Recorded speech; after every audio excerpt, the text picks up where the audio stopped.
Welcome back to another episode of the Conquer Cast. Question for you. Answer. When all is said and done, how do you feel like you'll measure your life?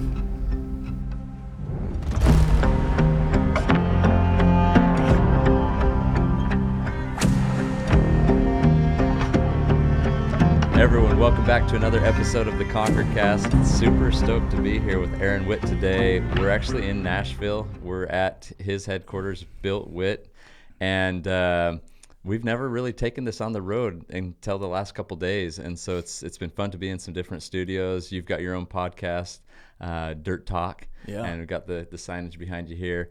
Just learned a little bit more about Arron's business and him and what he's doing to build the next generation of dirt movers. Is that kind of what you're up to, or kind of give us a little bit of a snapshot of your life and what you've been doing? Yeah, we call it the dirt world. Okay. But we made up the term. It's just a fun term to describe, I think, the people keeping the world moving. It's all critical infrastructure. It's natural resources. So dirt moving is a part of it, but it's paving roads, it's laying pipe, it's producing power, it's the foundation of society. Yeah. Like when I speak, I pull up Abraham Maslow's hierarchy of needs, and at the bottom is physiological. That's food, water, and shelter. And food doesn't happen without infrastructure and resources. Water doesn't happen without infrastructure, resources. Shelter doesn't happen. So if those things don't happen, modern day doesn't happen, society doesn't happen. And the problem we're addressing right now is, as critical as these industries are, they're struggling to attract the next generation. So there's this previous generation that's carried the industry to where it is today. That's built the infrastructure that we rely on every day currently. But they're increasingly aging out, and there's not necessarily that new generation flooding in. And right now in construction alone, we need 500,000 people to meet the existing demand Right now. within the United States of America. And so we're building a business around that problem to solve that problem, because I think if there is to be a future of the United States of America and a future in general, there has to be infrastructure, and it has to be world class. And you can't automate it, you can't outsource it. You need hardworking people to make it happen. AI is not going to do that for us, right? and AI doesn't happen without infrastructure. It's true. That's what people don't understand. Is everybody's talking about technology and it's all bits, but it still all depends upon atoms. If you can't feed it, it doesn't. Is that matter. where the next generation's getting caught up, is in all the technology and AI, and they're not moving into kind of some of these areas of the dirt world, or what's going on? I think the next generation just got caught up in the giant system that is higher education, that is corporate America, that is knowledge work. Like, I think our whole economy has dramatically shifted over the past 50 years to finance, to tech, to real estate, to healthcare, pharma. Like, all of those are the biggest industries in America, when 100 years ago the biggest industries were resources, were manufacturing. We post World War II went and put all that stuff elsewhere, and we've become more of a knowledge economy, which has potentially in some ways created more wealth than ever, but in other ways has degraded society, I think, because people are now more removed than ever from how the world works. And so I think we have the people we need to make it happen. We just need to educate them, get them in the door, and then train and develop them. And that's our whole business model is reach them where they are, which is probably their phones, which is why we do so much on social media. Bring them in the door, train and develop them, and that's where our training software, Build, Witt, Improve, comes into play. And then you've got to keep them. That's when leadership really starts to become important, and that's where our area Dirt World Summit is key. That's developing the future leadership within the industry as well. Yeah, I want to talk about each of those things, but I want to start kind of way back when this became important to you, and just honestly, thank you for letting us be here in your studio. Thanks for the tour. It was interesting. I posted on social media a couple weeks ago that I'd be out in Tennessee, and a mutual friend Randy Smith Trucking, is that Ralph Smith? Ralph Smith, Yeah. Trucking. His daughter reached out. I guess she went to elementary school with my wife. Yep. And said, hey, while you're out there, you got to meet with Arron. They're in the trucking world, and I guess use your software or a client or something, or some connection there. Yeah, so funny. And so appreciate you giving us some of your time, but digging into it a little bit. It looks like, from an early age you were interested in this kind of stuff. Where did this all become important to you? Yeah, I don't think I've always loved bulldozers and heavy Okay. equipment and earth moving, but I don't think that's uncommon. There's a lot of young boys that that dig out in the dirt. With those, right? that dig out in the dirt and have trucks and this and that. I was no different. The funny thing in the world I grew up in, though, was that wasn't the norm, because I came up. My dad was a tax lawyer, Okay. and he retired as a director at Deloitte. Okay. The most white collar, black and white job and company in the United States of America, second only to a big bank. It's anything but blue collar work. But fortunately, my parents just let me do whatever I wanted to do. So when I got to high school, it was like I just had a blank canvas, which is a blessing and a curse, because it's confusing. If you're willing to do something with a blank canvas, then it can be a huge blessing, but not everyone knows how to, or even takes the initiative or has the ambition to do something with a blank canvas. Well, right? and you're not provided the tools to do it. Like, school's not helping you out, teachers aren't helping you out, guidance counselor's not helping you out, college isn't helping you out. So it's on you. And that's where some dumb luck played a role, was that there was a giant construction project that started to happen in my neighborhood. And I'd never seen anything like it. I'd never been on a construction site before. This wasn't Nashville. This was Phoenix. Okay. Yeah. So 2 minutes from high school, Okay. this giant construction project starts to happen. And everybody's all pissed off about it, because it's, 2 more minutes to get to Starbucks in the morning. And it's like, they got some dirt on my lawn, so on and so forth. But it was a drainage project. So it doesn't rain all that much in Phoenix, but when it does, it really rains. Yeah. And so this was a whole new drainage infrastructure underground to collect water and get it out of the neighborhood. And I would, after high school, just watch the work happening. I thought it was just like, I was like a moth to a flame. It was just, I couldn't not watch. What was it about it that drew you in? Everything. But the real thing was they had the biggest excavator I'd ever seen in the city. Okay. It's a Caterpillar 385, which is it's not a machine you see in a neighborhood. Okay. It's more on like a mine or something. Yeah. At a Kennecott, or is it one of not that quite big? Yeah, but yeah, not that big. But it was the biggest machine I'd ever seen at that time, and it was sitting there right in the neighborhood. And all the trucks going in and out said Pearson Construction Corporation on the side. Okay. So I Googled the company. I found the phone number for the office. I found out who owned it, Rich Pearson, because it's on the website. Yep. And I asked to meet with Rich Pearson after high school one day, and he said sure. So I go down there one day. Are you just curious this way and inquisitive? Are you have the courage to do that? Because most high schoolers aren't like, oh, I'm going to go meet with the president of this company. It was like. Were you nervous? Yeah, kind of, but it was like meeting with a friend's dad, because all my friends' dads were business people. Okay. All world-class business people. So I could go cold call the CEO of a company, no problem. Could I talk to a girl? No. So I still can't. Still working on that one? that one has still eluded me. Okay. Yeah, which is a real shame, but maybe one day. So yeah, it was again, I'd been raised that way, so yeah, I didn't know anything else but to just ask. Yeah. And so I met him. I asked what he studied in college. He said engineering, so I signed up for engineering school. Cool. And then I asked him for a job, and he started me as a laborer on a construction crew. That's awesome. Right out of high school. And so it was like 18 years old. A week after graduating high school, there I was on a construction crew on that project in my neighborhood. Serious. Me and a bunch of Mexican guys. Yeah. And I'd never been on a construction site in my life. Yeah. And I was as green as could be, but that was the beginning of it all. How cool. What was your job then? Just clean up?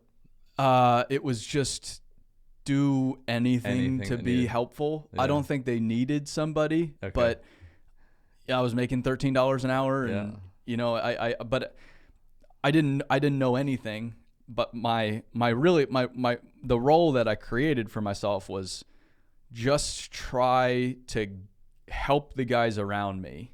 Like, if they need a shovel, be handing them a shovel before they ask for the shovel. Like, awesome. If I can do that, I'm good to go. So I just tried to make life a little easier for those around me. Like, if it was pipe laying, so it's pretty repetitive. So once you start to get like, okay, at this point they're probably need this. At this point they need that, and that's kind of what I did for for the summer. That's really cool. Yeah. And then started your engineering program and went to engineering school and worked in construction all the way through college. Worked for Pearson or? No, his advice was go work for all different companies. Okay, learn something new at each of them. Yeah, because he was like, you don't know what you don't know. You're 18 years old, and this is construction's a big world. You can be a lawyer in construction. You can be an accountant in construction. True. You can build houses. You can build skyscrapers. You can build pipelines, and all of them are completely different. So his point was go try a bunch of stuff and just see what sticks. And so every year I worked at a different company, and by the time I graduated, I went to work in road construction. I'd worked for 5 companies in 4 states on anything from like simple waterline work to railroad bridges to blasting for giant rocks up in Washington. So it was super cool. What did you enjoy most in that journey? Was there an area of the business where you're like, oh, if I was to do this for the rest of my life, this is what I do? Or was it, no, I just want to learn all the different aspects? I knew that like dirt machines, all that was my kind of thing. Yeah. So I didn't have to explore that far. Okay. And I never went into residential or buildings because I appreciate it, but it's just not my thing. So I stayed squarely. It's called civil construction. And I tried a bunch of companies out. I just loved the field. Engineering school was miserable. I was straight C's, failed a few classes, had to retake a few classes. But as long as you graduate. How long does that take to graduate from engineering school? 4 years. 4 years. Yeah. And then where is the 500, you said 500,000 jobs that are needed right now? In the construction industry. What areas of construction is that mainly coming from? Every area of construction. Everything. Yeah, but it's a lot of entry level positions, and that's based like existing demand. And so right now,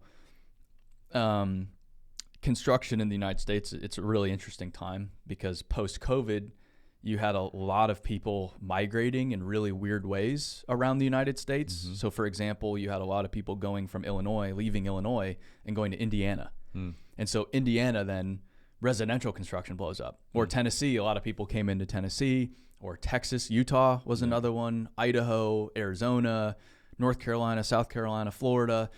And so a lot of these markets have been really hot, and there's been a big demand for just housing. Yeah.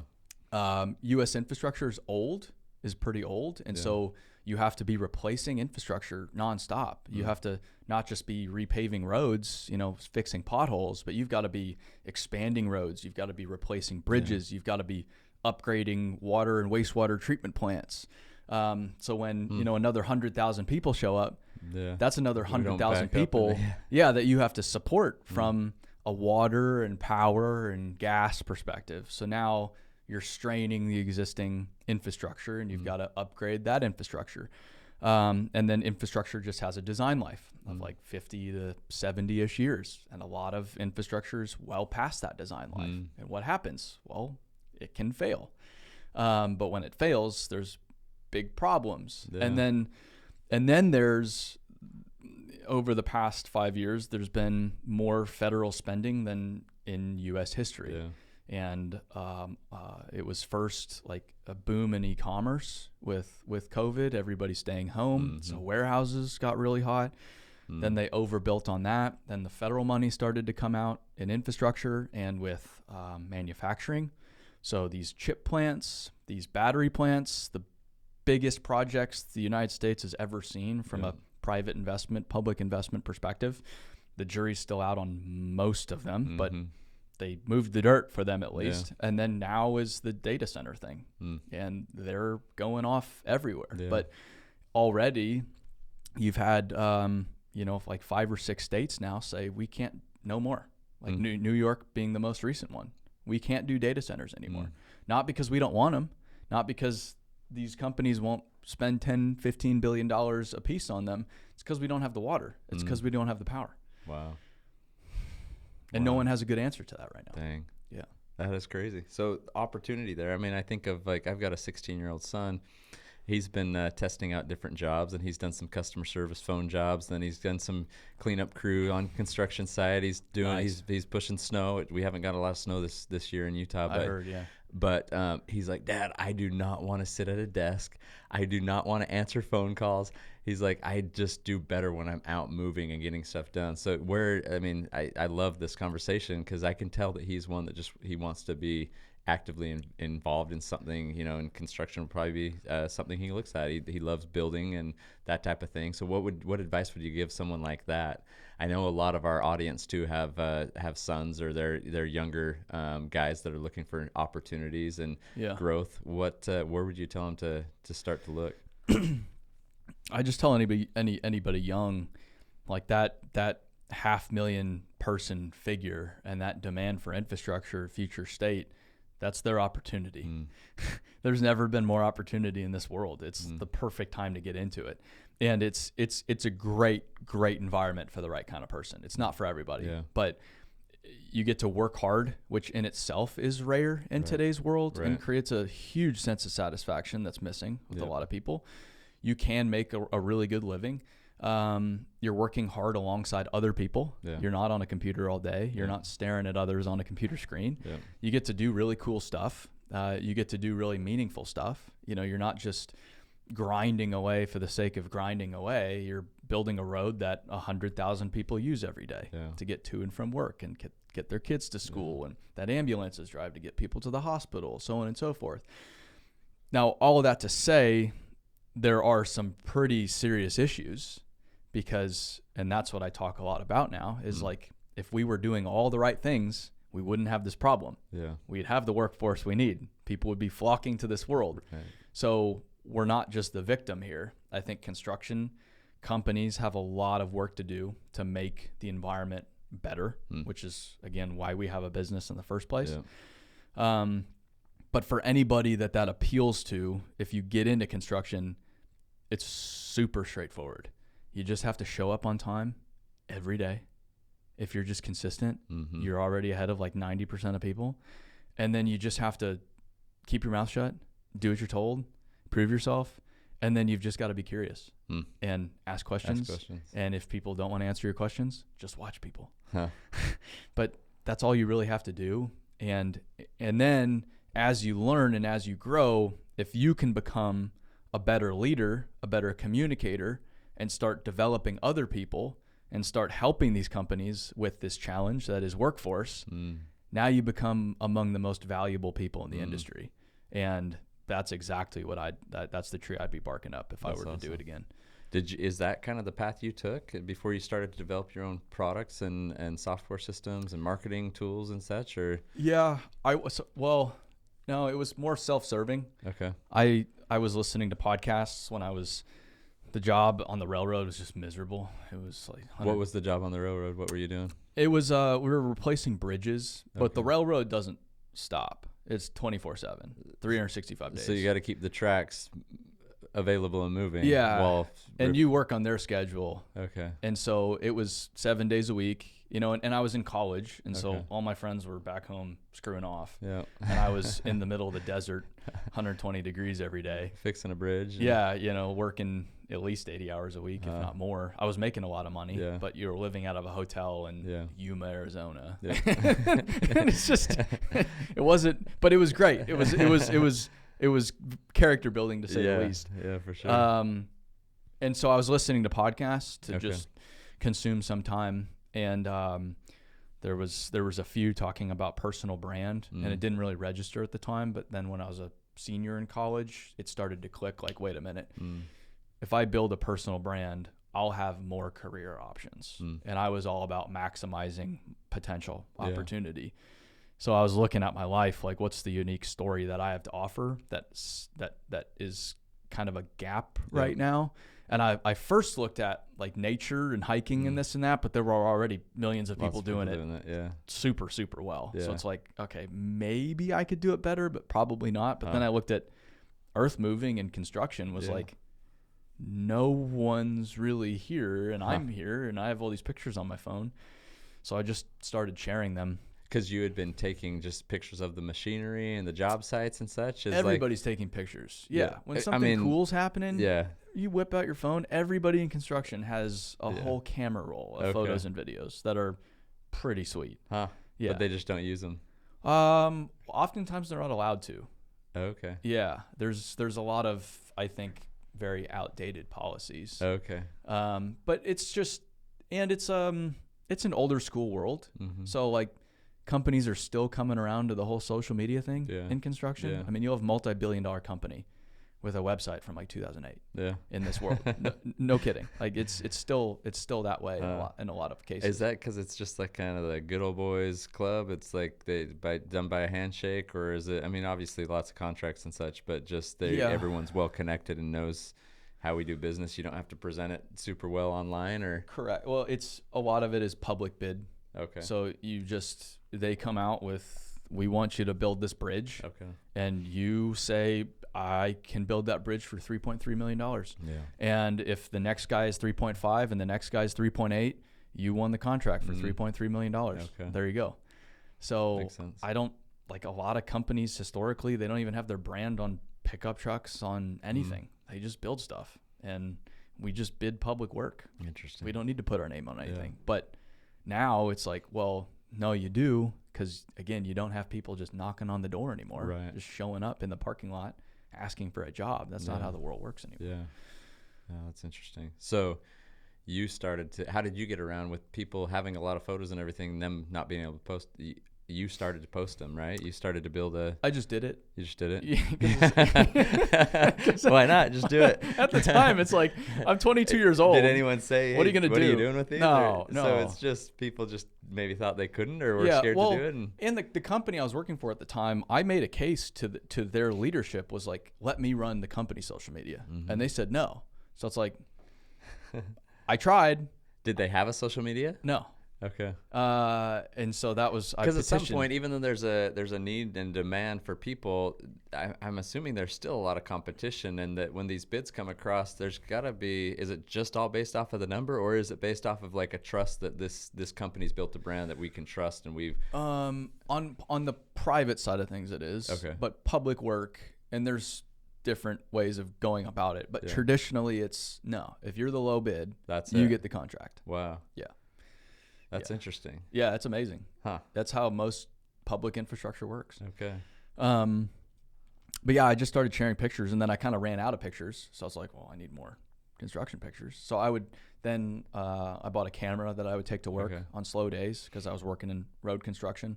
And then I bought a little drone that I would fly over construction sites around town and take some pictures here or there and put them on the internet.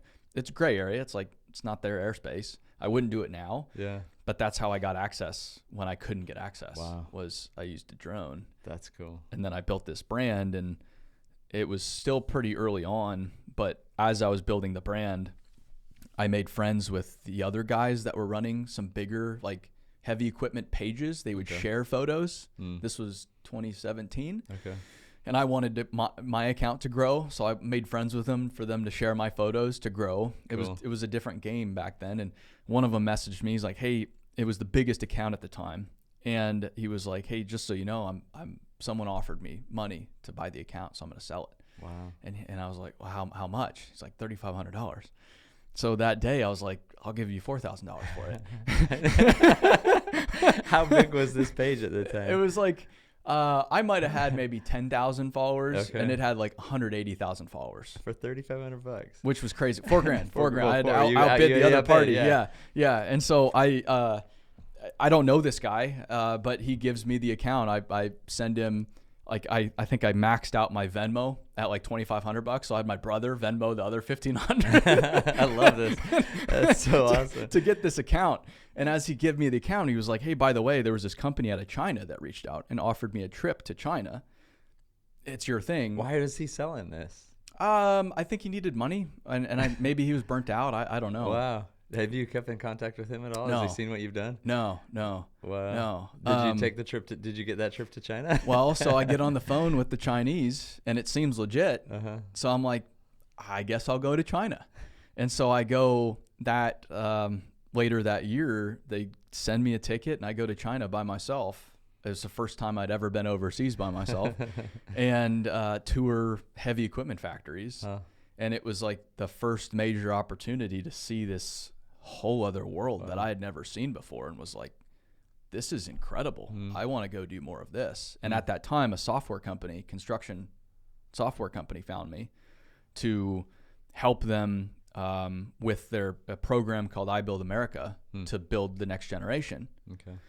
And I did that for a few months, but I wanted to do it my way, not their way. Yeah. And so I only made it there a few months before quitting and starting BuildWitt. So it was, I went to China, and then maybe a month or two after that, I quit my job to then start BuildWitt, because it was just like, wow, the world's a big all in place. 2017? Beginning of 2018 was when I started the company. Wow. Yeah. And BuildWitt initially was what, just a brand to influence and inspire? Or? No, BuildWitt initially was whatever I needed to do to make money. Okay. Within construction, or with within with construction. Social, it was more disciplined than that, but it was what it really was me taking pictures for construction companies. Okay, they were paying you to do this? Paying me. Okay. And then me running their social media pages initially. Very cool. So, and I broke my lease. I moved back in with my parents, so I didn't have any expenses or anything like that. And I didn't have to pay myself for the first few years because I'd saved up a lot of money working in construction. That's awesome. To then, it grew from me taking pictures, doing social media, to then we eventually started doing websites, video projects, rebranding companies, all for the sake of developing their workforce, developing their employer brand, helping them solve this problem. And were these newer construction companies, or were some of the old boys like having you, No. like, were they wanting now to have a fresher, cleaner look on their website? It was starting to become a thing now. Yeah, some of these companies were 100 years old. Okay. That we helped to rebrand. Yeah. But they didn't care so much before to have the nicest website or the branding and whatnot, but now it's become important to them. Yeah, well, and they saw what we were doing with companies online. Okay. They're And like, we so, want a piece of that. Yeah, we kind of naturally attracted all the open-minded early adopters. Wow. And really worked with all of the early adopters in the industry, which was pretty sweet. And in civil construction too, it's oftentimes multi-generational. And so some of these businesses, it's not uncommon for them to be third, fourth generation. So when you have Gen 3 leave, the old man, so to speak, and then the son typically take over, the son might be 34, 37, 41, maybe. And so they at least understand, they're a little closer to the next generation, and they see the value in it. So sometimes it would be that generational shift, or sometimes it's these newer companies that just get the importance of it and are growing really fast and want to do more. So that's cool. I spoke on a panel this last week up at Sundance in Utah, and I was on the panel. It was just me and one other guy, and it was he has a software. It's called Job Nimbus, and it's for roofers, but it's all to create a generational company that can be passed down from one generation to the next, so that it's in a position with a brand and culture and everything that the son and the grandson wants to take over, because a lot of them had been left with like, well, I don't want to take that over. It's kind of a mess. And I've watched the hard work you've done and the grind, and but it's his whole system is to kind of create that next generation of roofers. But and construction's, I think it's one of the final frontiers when it comes to the American dream. Like, I can't really go start a phone company right now. I can't start a bank. I can't really start a car company. Like, most every other industry is so consolidated and dominated by these monster operations, whereas construction's still so fragmented. All I need is a contractor's license, and I'm ready to go. That's awesome. Yeah. So as you're out taking these pictures, where did all this take you, or like around the world? Where's some of the adventures you've loved most as you built the social media for others or for yourself? And what machineries were most fascinating? Like in the earlier years, one of the next opportunities I got was I went to Saudi Arabia. Wow. Which was, I've been there 3 times now. Really? To the Middle East 4. Yeah. And that was, again, so eye-opening to go. It's been so interesting doing this as I've been developing as a man as well, like in my 20s. Yeah. Especially going to these places where you have a lot of preconceived notions of like, well, the Middle East is this. Yeah. And you go there and you see it for yourself and you're like, wait a minute. This is a totally different tune. And maybe I'm not seeing everything, but like I've seen a lot of Saudi Arabia at this point, and it's like, this is a pretty incredible place to me. And it's an incredible culture, and it's an incredible people, and the work they're doing is incredible. Like I think it's unbelievable. That's awesome. And so in the early years, it was mostly traveling around America. Okay. We've gone to 48 states doing this now. I still need Alaska and South Dakota. That's it. Yeah, I think this is my year for those two, though. But I would also have some of those periodic opportunities, like Saudi Arabia, like Europe, like Australia. Went down to South America, and now I saw rocks out here from Germany. Yeah, we've gone to Germany quite a few times now. I think 4, maybe 5 times. But yeah, the marketing company started to grow. The problem with the marketing company, though, was that it was service-based. And we've always, like, our goal is always to make the dirt world a better place, to build this next generation. If we build the dirt world's next generation, the dirt world's next generation will build the next generation of America. Infrastructure is the limiting factor. It is. And so it's a really big deal. And we then have to scale our influence within the industry. Marketing was it only had so much reach. So that's when we got into software, training and development. And we sold, like I mentioned to you earlier, we sold the marketing company a year ago to go all in on training and development. And I'm not passionate about marketing. I'm not passionate about video. I couldn't tell you how to edit a video. I couldn't tell you how to code a website. I'm not necessarily passionate about software. I'm not a tech guy. I'm dead serious though about the problem we're solving. And marketing was a great tool to get us here. And we've passed that business along to a great team. That's awesome. We sold it to an employee who's leading it to a whole new world. But I've never been attached to a specific approach or business. I've been attached to a problem. And that's why software has become so appealing, is because it's so scalable. We can work with every construction company and every individual in the industry if we do it right.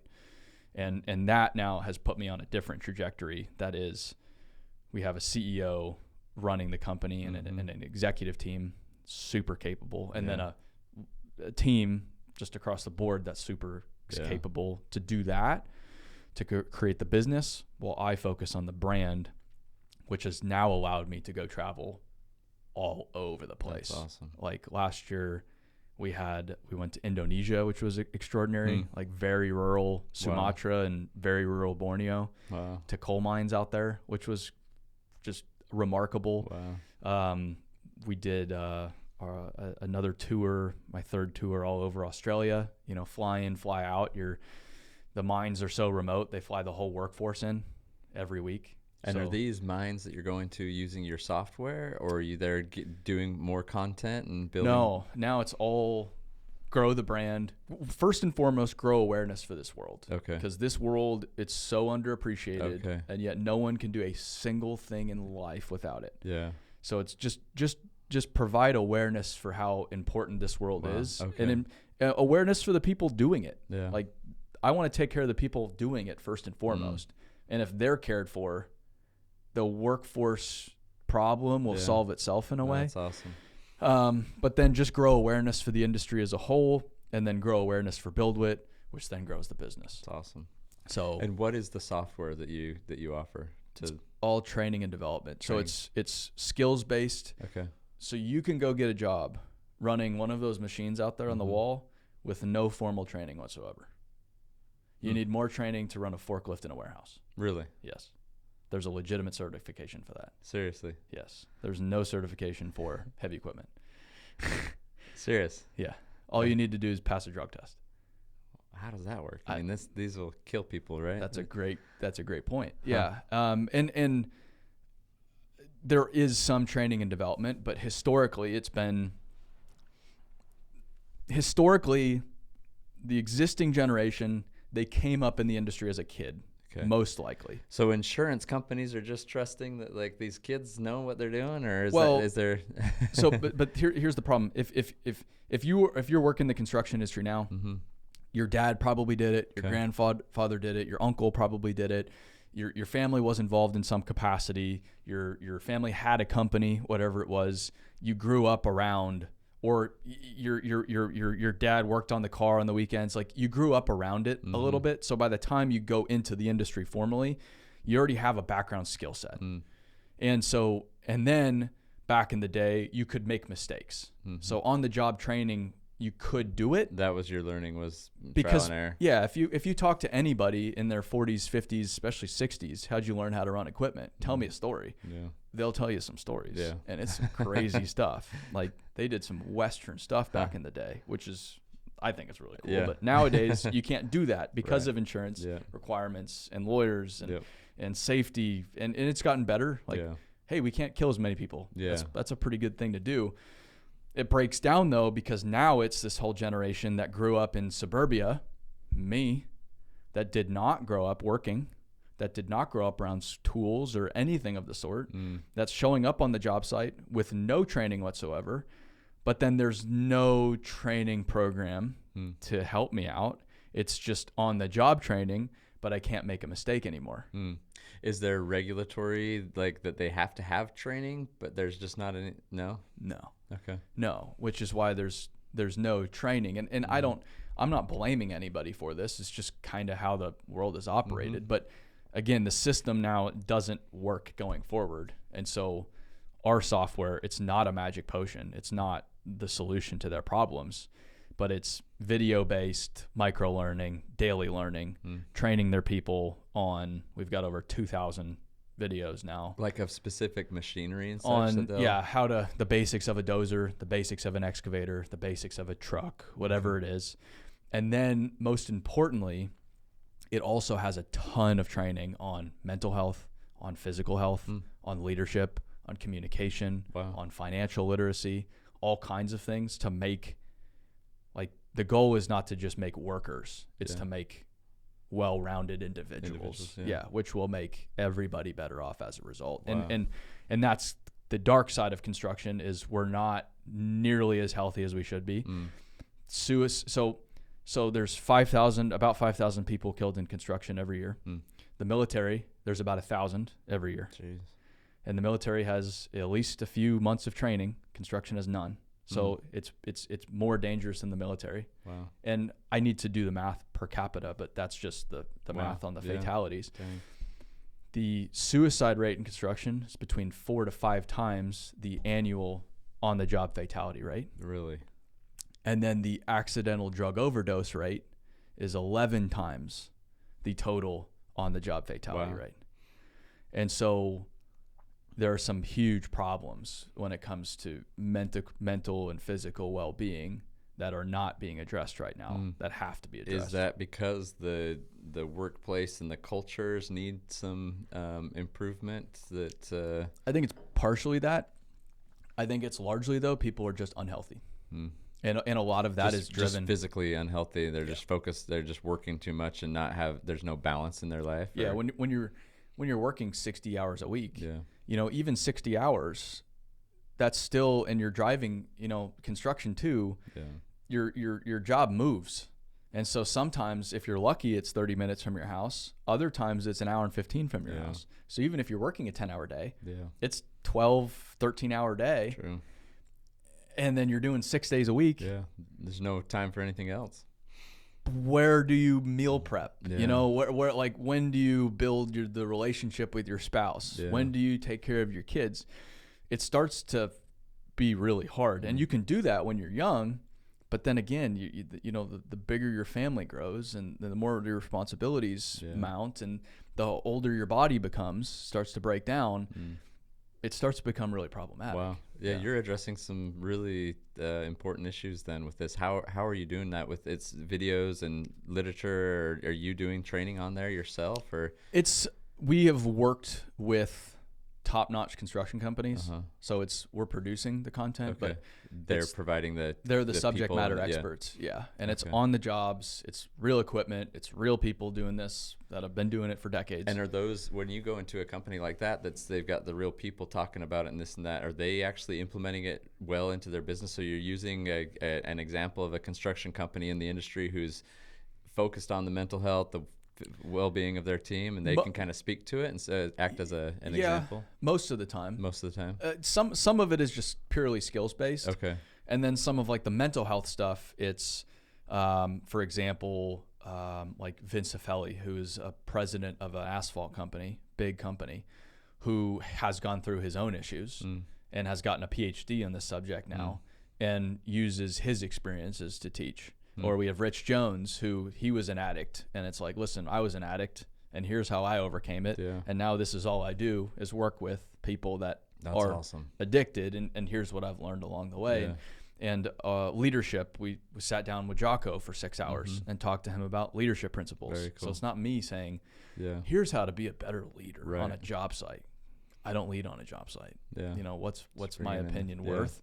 And I now I get to see more job sites than just about anybody in the world, which is really unique, but we're trying to lean on experts to facilitate this. And then the cool thing is as well, it's not just the video, it's the way construction works is you show up to the job site and you typically have what's called a toolbox talk, which is a morning meeting, maybe a 10-minute, 15-minute meeting on, typically it's the same safety related stuff. Stay off your phones, wear your seatbelt, wear your gloves, wear your eye protection, wear your hard hat, you know, stay off that road, whatever it is. And it's the basics. And then everybody gets in their equipment and goes to work.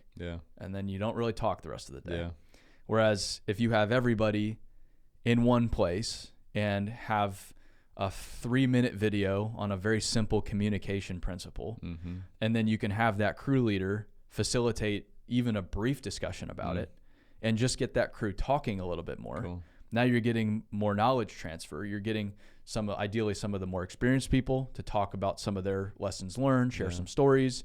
You can hopefully along the way, as you build trust, get the younger guys to start asking questions a little bit more. And then you're facilitating a relationship building that wouldn't normally be there. So that hopefully that's carrying into the rest of the day. So it's a catalyst. And again, cool. It's not a magic potion, right? But there's nothing really that exists otherwise in this space. That's amazing. Yeah.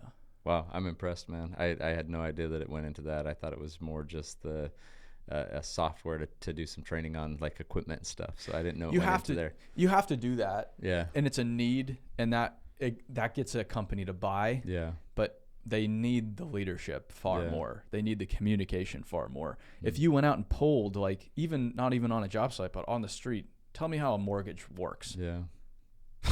People don't know, huh? Not a clue. Yeah. How does a health savings account actually work? Yeah. Explain to me the mechanics of a 401k. Yeah. Not a clue. Yeah. But it's not their fault. We can sit here and say, well, they're just dumb. Or we could ask, well, where would they have been where's the resource? Yeah. How a 401k, did they learn it in school? No. Did they learn it from their previous employers? No. Did they learn it from their parents? No. And so if it's not my job to teach them as an employer, then I can't be upset that they don't understand it. And it should be in my best interest to ensure that our people are financially healthy. Yeah. Because if they're financially stressed, they're not going to be as productive. Yeah. They're not going to be as content. They're probably going to be fighting with their spouse, potentially getting a divorce, worrying about their mortgage payments. Yeah.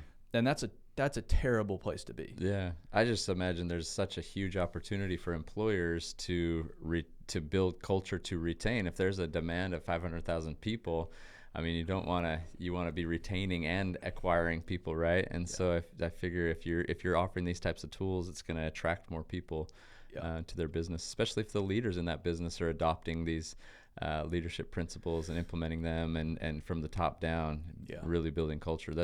We're huge on that at MTN Ops, is building a culture that people want to stay with for a long time. They feel like they're contributing and they're growing. Their development is an opportunity that they wouldn't find elsewhere. And if they decide to go somewhere else, we want them to leave feeling like, hey, I was just equipped to go do more, elsewhere because I was at MTN Ops. But I would think this tool would be a huge retention piece to their business as well. What building a personal brand. So you started, did you say 2017? You kind of started taking the photos and building up the personal brand, but also doing social media for others. What can you tell us about that process of building your brand? You've got a massive following for both your company and your personal name on social media. You've got a huge subscriber base on YouTube. That's not easy. And I'm asking that, Mountain Ops has done a really good job of building social media wise, but I'm in a situation similar to you where you hired a CEO to run the operations, and you're focused on brand. And I did the same thing about a year and a half ago. And my whole focus as being more founder forward is to go out and build content that points people to Mountain Ops and the benefits of Mountain Ops and bring more awareness to it. But it's a difficult competitive space to go and build in. How do you do that? I know you mentioned consistency, but what advice would you give me or others that are trying to do a similar thing? It's like I half joked with you before this. It's like, I don't know what I'm doing because I don't know what I'm doing. And maybe part of it's not knowing, and it's just an exploration journey. I don't know, you know? I think that's part of it. Part of it is consistency. Okay. So I've posted on social media every day since I started in 2017. And so when people are like, how do you build a following like this, or how do you get on these projects now? Like the project we're going out to this week, the company reached out to us, which is insane. I was with the United States. I was hosted by the United States Army Corps last week. Wow. But that happens because it's like, well, I've been doing this every single day since 2017. It's 2026, so almost a decade now. If you do anything every single day and you do it to the best of your abilities, you're gonna get better at whatever it is. And communication, storytelling, brand, all it is a skill. It's just a skill. So the more you practice, the better you get. Let me where's the remote? Hit the up button on the remote there. This is what editing's for, right? Or just just one of the buttons on there. There we go. So consistency is a superpower. I'm a huge believer in consistency. The second thing is you have to do what you like to do. Yeah, it has to come from. So I've been really careful to not go emulate anyone else and to find my thing. Okay. And part of my thing has always been photographing equipment. Yeah. But when people in the early days would be like, "Can you do video?"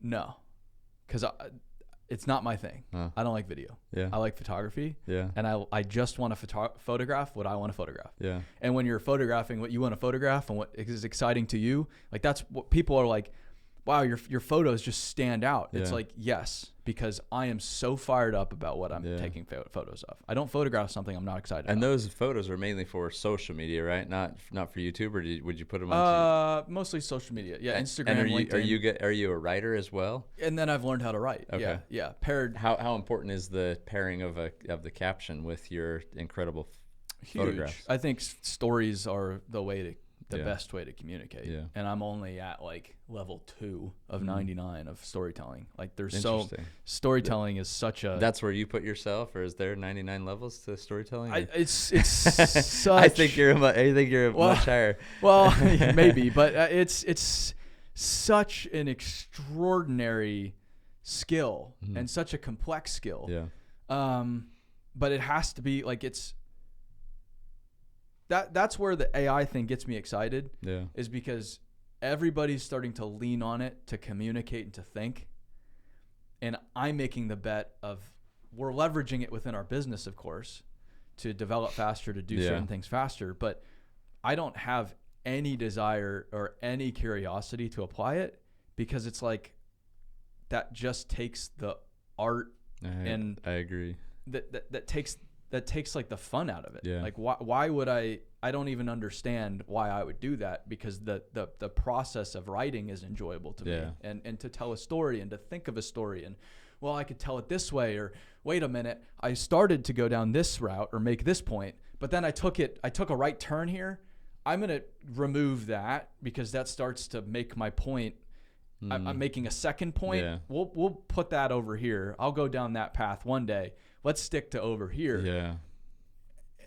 And it to me, it's such a fulfilling. It's like this discovery process. I agree. I wrote a book a few years ago, and I am so glad I wrote it before I even knew what AI was, just because I probably would have been tempted to dabble too much in allowing that to create my words for me. And it was a 5-year project of me going down that path of removing this or that or finding the words and struggling with the words until they came, and being out on a trail run where all of a sudden I experienced runner's high for the first time, and I wrote a chapter in my head while I'm out there, and it's like, hey, AI didn't and couldn't have done that for me, Well, and that's where like a lot of people don't create, so they don't totally understand it. But I think it's for you. It has to be for you first and foremost.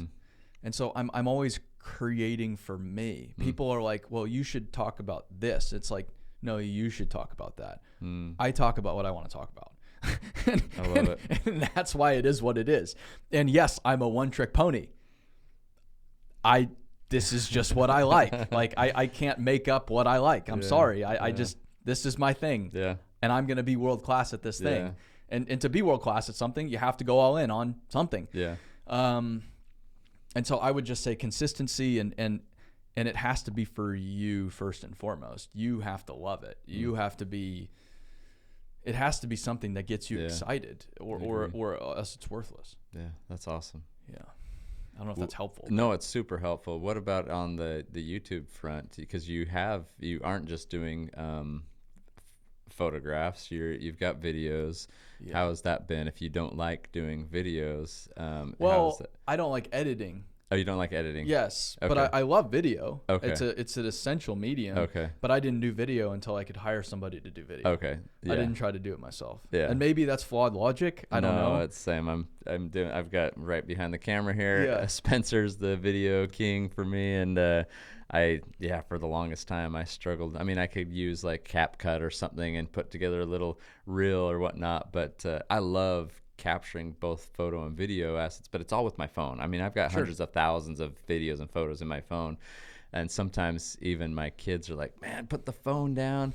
And then later they're like, hey, could you pull that up and let's watch that again? I'm like, well, I thought you told me to put the phone down, Yeah. And so I get it, like, be in the moment a lot, but at the same time, like, my kids are older now, and so often they're like, I am so glad you were capturing that. Sure. Like, we get to relive this because you have the phone out all the time, And I don't know. I just do it to bring back the emotion, to relive the moment, and then they can share that with their kids, and I just feel like it's such a valuable asset. But yeah, what about building YouTube? Is it the same thing? Is it consistency with what you love or? Yeah, I don't act like we have YouTube figured out. That's been you've got hundreds one. of thousands of subscribers on there, don't you? Yeah, but I look at it from like a potential standpoint, okay. And I just think we've scratched the surface, and we're starting to get really good. Like, we're starting to have the right team. Yeah. But do you feel like that's where a lot of the potential is? Yeah, I think that's where more so than social? No, I think there's potential across the board. Across the board. Yeah, but there is YouTube. You have to respect the game a little bit more. You can explain that because I don't know the game yet. Well, like Instagram is a lot more forgiving. Okay. Podcasting is hard too. But Instagram's forgiving because it's so quick. Yeah. Whereas YouTube, to keep someone's attention for 25 minutes with how much is there, it has to be really good. And there is a certain formula to it, and there is a process to it. And I didn't necessarily respect that in the earlier days. And even with thumbnails, like, there's an art to thumbnails. There's an art to titles. There has to be a story, and the first 5 seconds is really important. The first 10 seconds is really important. The first 30 seconds is really important, and your retention and like there is a lot to it that matters beyond just putting what you like out there, I think, to compete in the world. But it's still ultimately the same thing. I'm not making videos about something that doesn't get me going. Yeah. So it has to excite me. Yeah. And I have to be happy to be there and curious to be there, or else it just doesn't work. Yeah. But there's more to it than I think some of the other platforms. And how has the podcast been for you? What's podcasting been its own dynamic in getting that? Is it kind of the same thing? You got to catch them in the beginning, catch them 30 seconds, catch or what? It's its own art form. Yeah. I think you have to appreciate it as its own art form, and you have to appreciate it as a skill, and it has to be the same thing. You have to be excited about who you're going to talk to. Yeah. If I'm not excited to have someone on, something's wrong. Yeah. And it's gone in those directions before. Okay. And it's not on them, but we've tried to turn it into a business tool, and there's a lot of that right now. Businesses trying to make, well, we need a podcast because every business has a podcast because my marketing person's telling me we need a podcast. And it sucks. It's just terrible because it's, and I think in the early days it will always be terrible because it's a skill that you just have to practice over and over. But if you want it to be great, you've got to be all in on it, like anything else. You've got to be so excited about who you're having on and so into the conversation, or else it's just not worth listening to, especially with how many good podcasts there are now. There's so many, right? What are some that you listen to? Of course, I listen to Joe Rogan. I've always listened to MFCEO, Andy Frisella, who was, or now it's Real AF. It's been that way for a long time. Cam Haynes. Yeah. Like a lot of the awesome. Usual characters. Are there any in your space that are more kind of applicable to what you do that you listen to, or are you kind of the thing? Really? No, I more so read like business books. Okay. But in construction, there's not a lot. Yeah. What's your favorite business book that you'd recommend to? Probably How to Win Friends and Influence People. Okay, cool. Yeah, by Dale Carnegie. Yeah. I've read that a lot of times. That's over. Awesome. And I did a Dale Carnegie course last year. Yeah. Best training I've ever been a part of. And I've been a part of a lot of training. That's awesome. Super grateful. Was that an in-person deal or was that in-person 3-day course, and you spend the first full day learning people's names. Wow. And it's just stupid simple. But it's like I've never been trained on names, and the principle is there's no more important sound in the human language than somebody's name. Wow. And it's the simplest thing you can do to connect with somebody. Yeah. Faster than the average person. That's cool. And that's all leadership is connection, relationships. So the better you can get at that, the more effective you're going to be at influencing, which is leadership. Yeah, that's awesome. Yeah.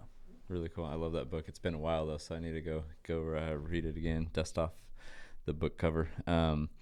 That's incredible. What are you, so tonight you're flying out on a pretty incredible adventure. Is that stuff you can talk about, where you're going, what you're doing? Or yeah. Is it... I haven't talked about it on social media just because I like it to be a surprise. Yeah. And there's a lot of people that follow along now, so I like to be a little bit more mindful. Okay, that's fine. And I don't care to talk about it. We're going up to almost the Arctic Circle up in the Northwest Territories of Canada. We're flying into Yellowknife tonight. Hopefully we'll make it there at about midnight. When we get there, it'll be about -40.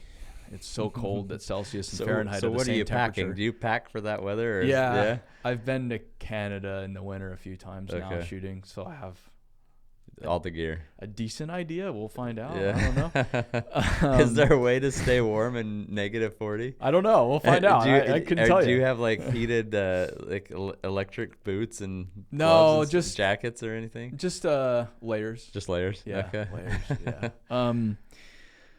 I don't check a bag when I travel. Okay. The only time I do is when I'm going somewhere this cold. Okay. Because I have to bring other clothing I wouldn't normally have. But from there, then we drive 12 hours by ice road up to a diamond mine with Rio Tinto. They've mined almost 150 million carats of diamonds out of this one operation. And their last ore is next month, March.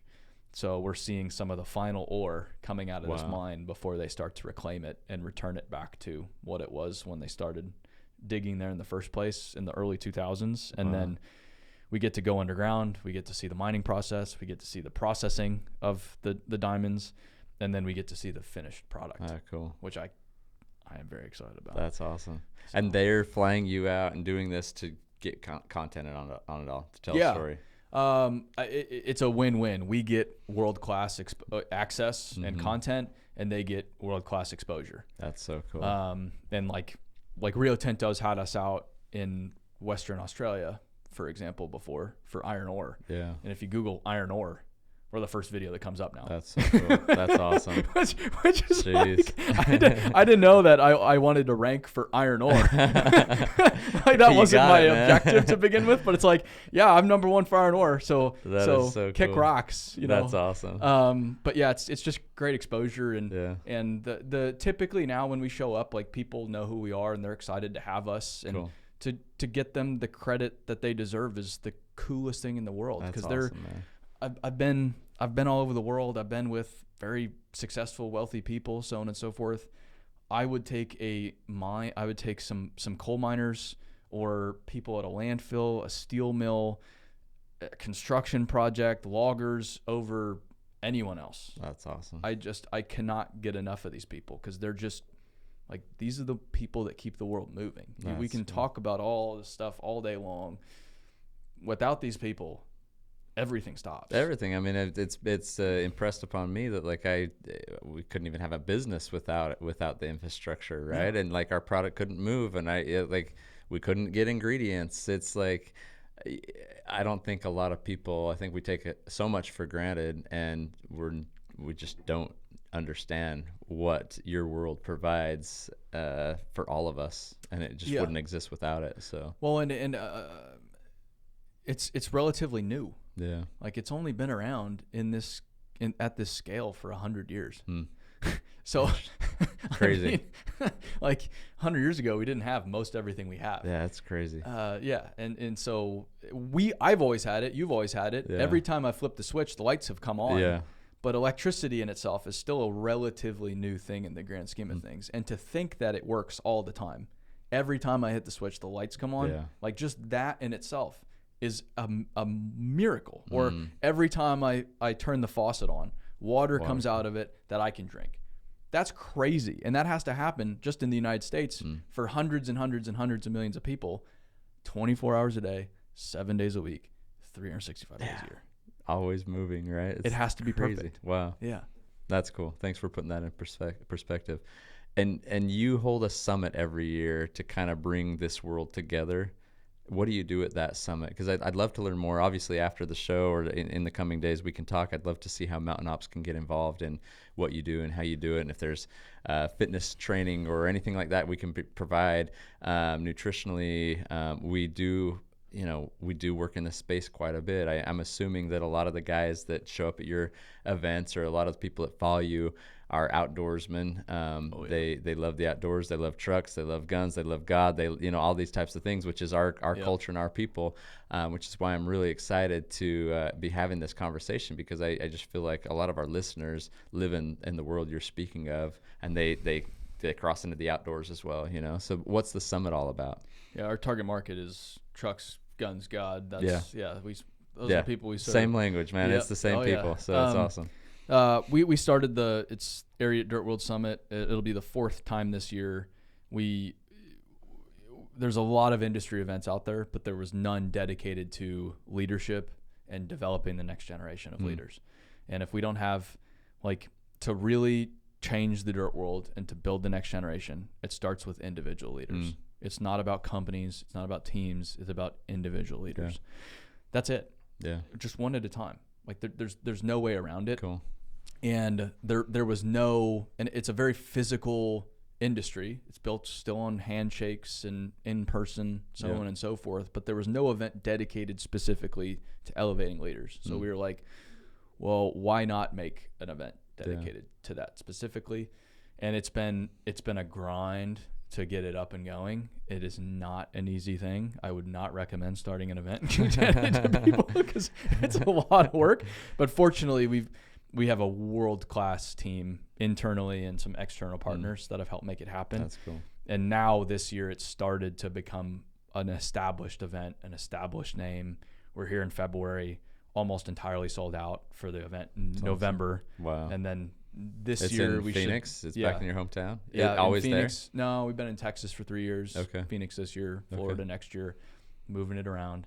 Very cool. But we'll have 1,250 civil construction leaders and teams from about 500 companies there to learn leadership from some world-class people that I've met within the industry, and then some just world-class people. Like we had Jocko at the first one, Jesse Itzler at the second one. Cool. We just had Jesse Cole and Tim Grover and James Clear. That's awesome. And I'm leaving out a lot of other great people that we've had over the years. It's been and awesome. Is it kind of that? Is it like speakers up on stage event? Or is there? It has been, but we're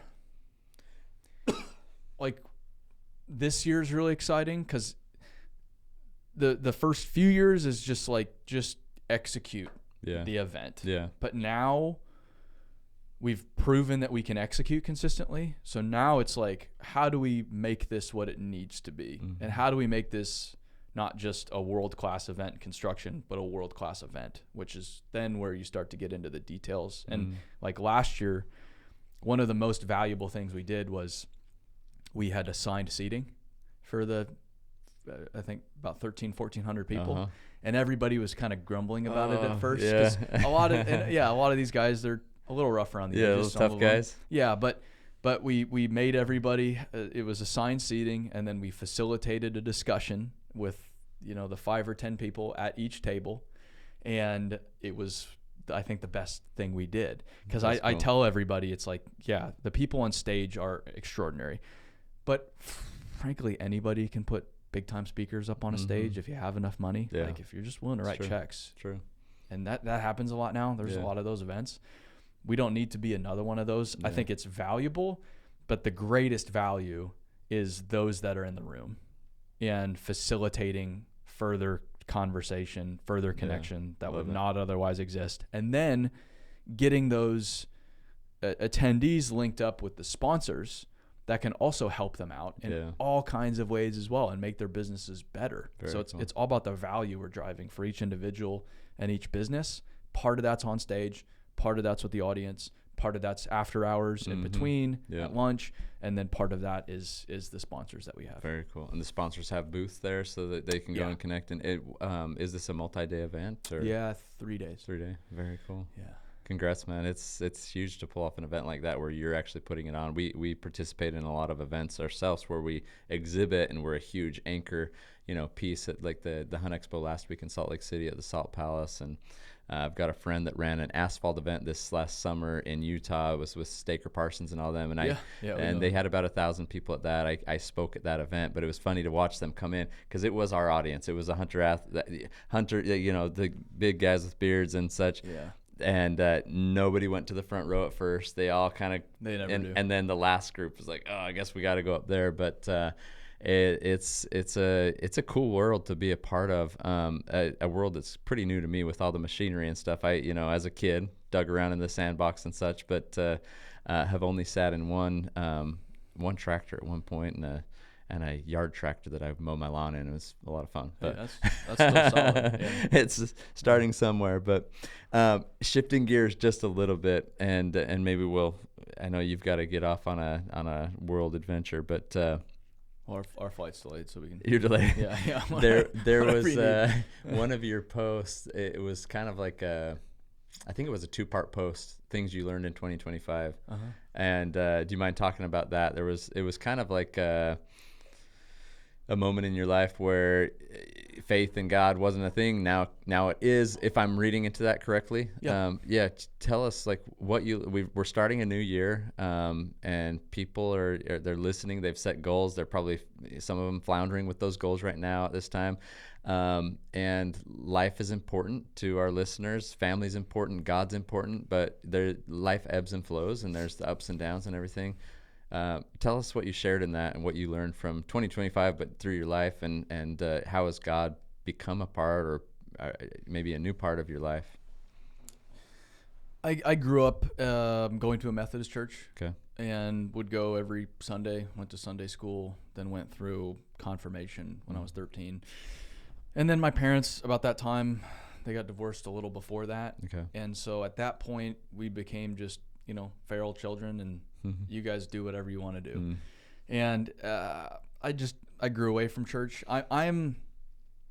If everybody is doing something, I want nothing to do with it. And so if everybody is, you don't want to follow the crowd. You want to no. And I've tried the big church thing, and I have an allergic reaction to it. Like I want nothing to do with it. And even if it's in my best interest and it's the best place in the world, I don't know what it is, but I'm just like, get me out of here. I cannot do this. And so I grew away from religion, Christianity, because I always associated it with church. And it's, if I want to practice religion and become closer to God, church is the way to do that.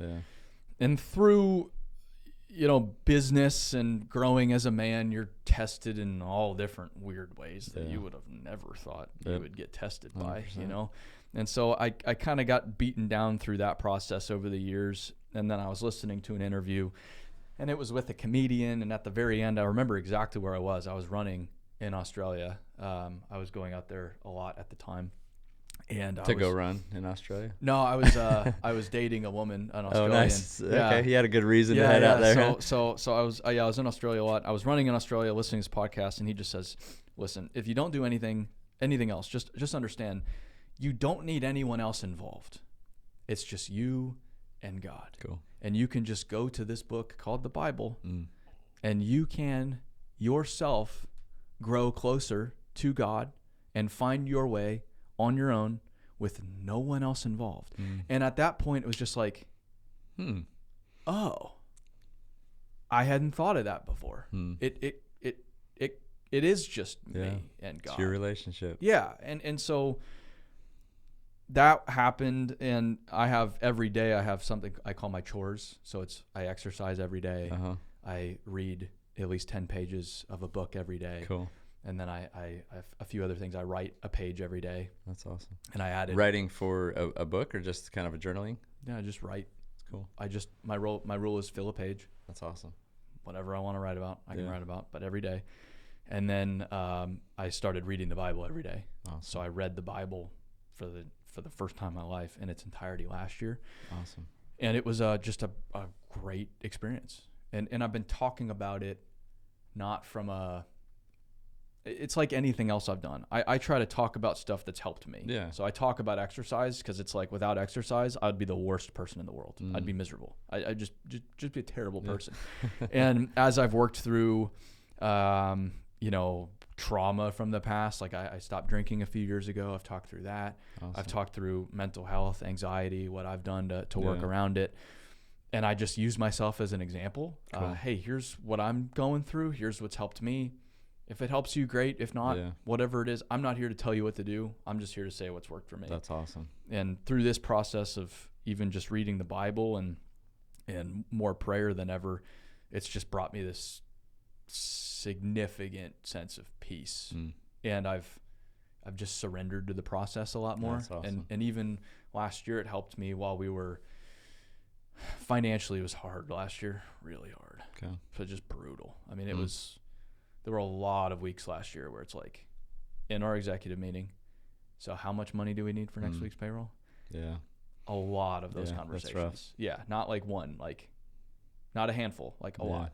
And now we're out of it, thank God. But even through that process, like, we raised money a few years ago, and all the pressure was on me. But through this process was like, all I can do is my best. I can't control the outcome here. Yeah. The outcome is what it is. I don't have control here. I don't have control of what happens. I can, in any regard, I just have to do my best.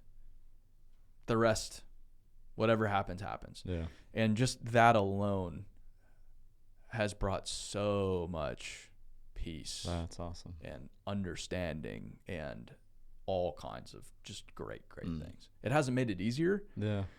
But it's like, wait a minute, I'm not in this on my own. Yeah. And it's not up to me. Yeah. Okay. That's cool. I love the act of turning the controls over to him, knowing that I'm doing all I can, and then the rest is in your control, right? And kind of that word surrender that you shared, it's like so powerful. Yeah. And it's I mean, you gotta have some serious faith to do that, but it's the blessings come and they're there. And like you said, it's not always easier, but that peace will help. I think it helps bring a sense and an ability in your mind to make better decisions and to be more clear-minded and focused on what you need to do and guided by that additional strength. It's powerful. So thanks for sharing that. You talked a little bit about anxiety and fitness. I want to kind of maybe just wrap up with both of those. Like, what are you doing to stay physically fit? What kind of things do you do?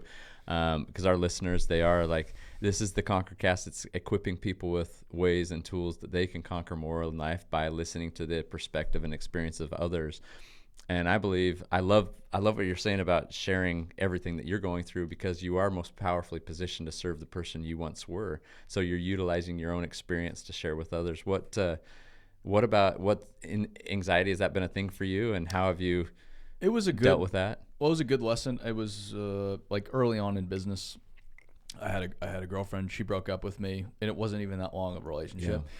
But it was the first time in my life where I had horrendous anxiety. And so before that, I was like, well, if you're anxious, if you told me you were anxious, I'd be like, dude, just chill out. Yeah. Just take a deep breath, go for a walk, look at the sun.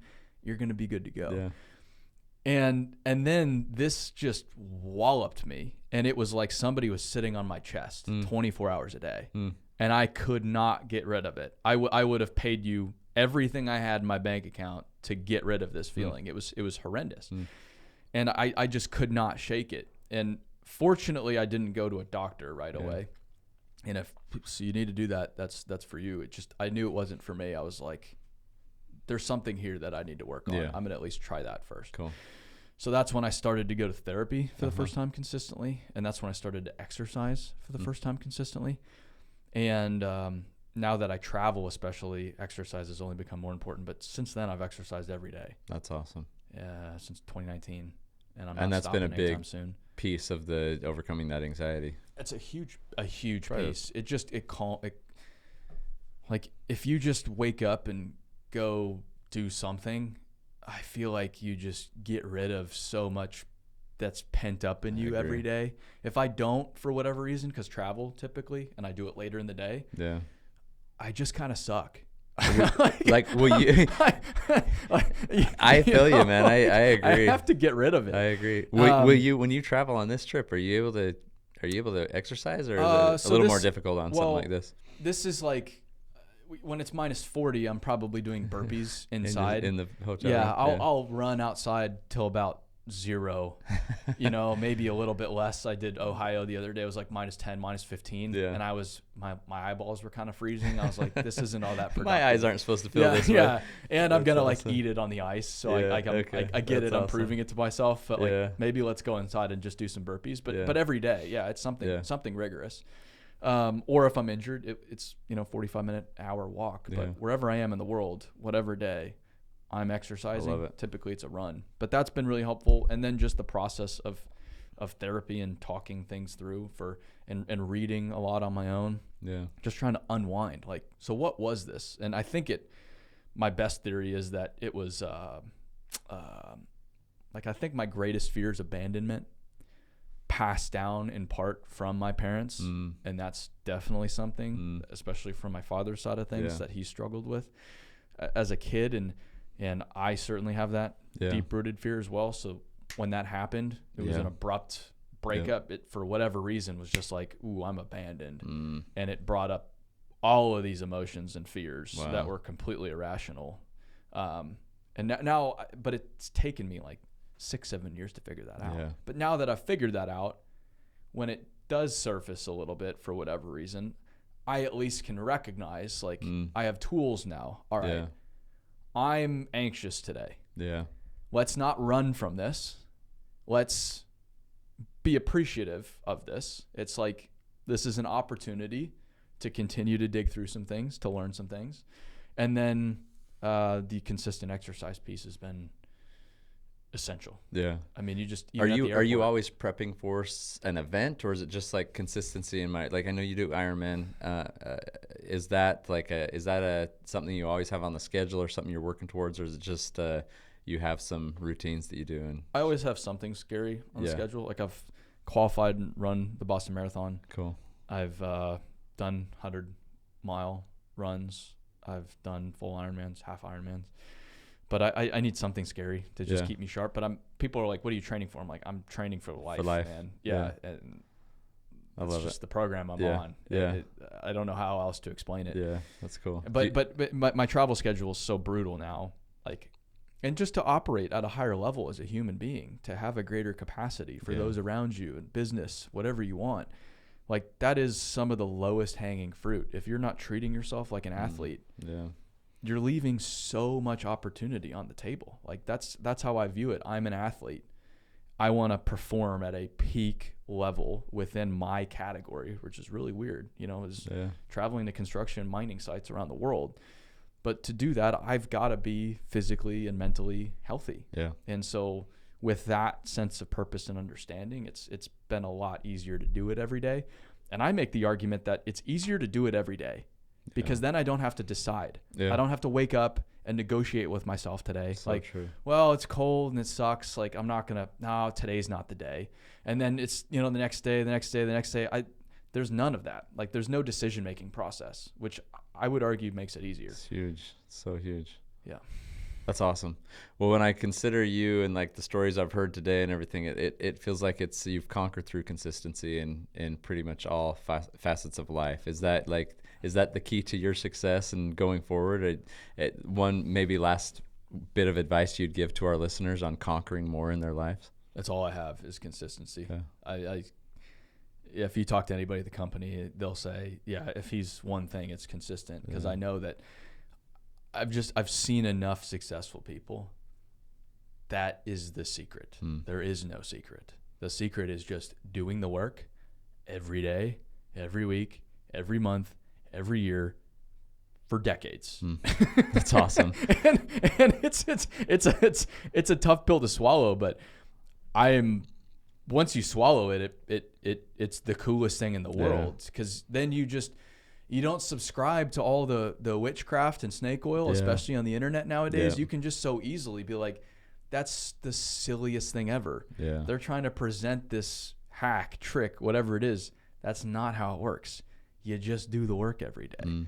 And inputs, outputs. The more you want out, the more you have to put in. It's just a math equation. It's not a whole lot harder than that. That's awesome. We're gonna wrap up with that. We've been here in Nashville at the SCI convention. Jim Shockey, he's the godfather of the hunting industry. He's one of our Mountain Ops influencers and ambassadors. But he once told me, Trevor, you just got to let time do the hard work. Yeah, it's exactly what you're saying. And I love what you said about just do it every day. That way you don't have to have any decision-making factors involved, because when you go out into the world, you're going to face a lot of decisions throughout the day. Remove some of those by just having a daily consistent effort in certain areas of life, and that'll allow you to face the future with so much more power and authority and with opportunity. But I love your consistent effort and conquering through consistency and letting time do the hard work. I'm excited to follow along and see where your journey takes you, and whatever we can do to support, we're here for you, man. I appreciate the time. I really appreciate having me. Yeah. All right, everyone. Thanks for listening. This has been an awesome episode here in Nashville with Arron Witt, and go out and conquer more.